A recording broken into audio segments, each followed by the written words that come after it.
February 12th, 2025, Exodus 35 and 36, reading the Bible in the air. Sabbath starts off with the Sabbath, and that's very serious. Work on the Sabbath equal death, according to that first little bit of chapter 35. Not even couldn't even light a fire in any of your homes, and I've heard that people who visit Israel to this day, the hotel rooms on a Sunday, the elevators at a hotel stop at every floor. No work. Can't even touch a button. Can't work. And I can see why. It's very serious. And I can see why the Pharisees and Sadducees were so hard on Jesus as far as, well, you can't do that on a Sabbath. Well, yeah, equals death. That was their instruction. So, but Jesus kind of flipped everything on its head. Then we get into the tabernacle, calling for a very specific list of items that are listed out. It's interesting that it was all listed like that. I've got nothing from that myself, but there's a purpose for it. There's a reason for it. The cool part about it was all the hearts were willing, and they brought so many things that Moses had to put a stop to it. Hey, stop bringing stuff. We don't hear about that today, do we? We don't think, stop bringing money to the church, stop bringing the tithes in, stop bringing that money in, do we?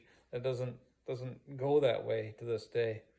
But in this, the hearts were willing, and Moses had to stop them. Interesting there.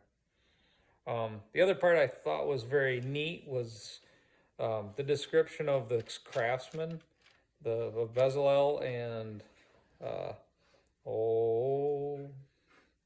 Oholiab.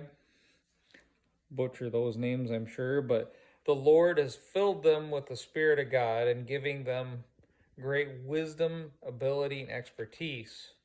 And they also gave the ability to teach their skills to others, not just Oholiab, but Abisamach.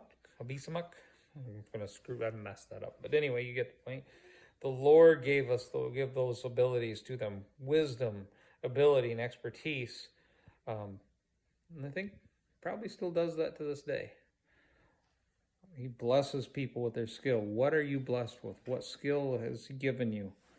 The Lord has gifted that skill to do that. Those craftsmen that can do those things, that's a skill, that's a gift, and it's from God.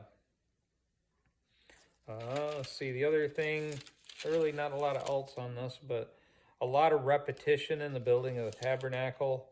A lot of the same thing, kind of just repeats. There's multiple layers of curtains, there's multiple layers of things, and it felt very monotonous to read through this over and over again. The lampstands, the lamps, the posts, the rings, the walls, the pieces, the links, all of it was repetitive.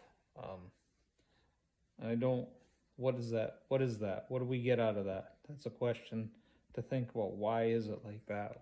What do we gain from that knowledge? But questions I have from that. But the cool part, I thought, skills and ability, they come from God. When your hearts are willing to serve, it's more than enough.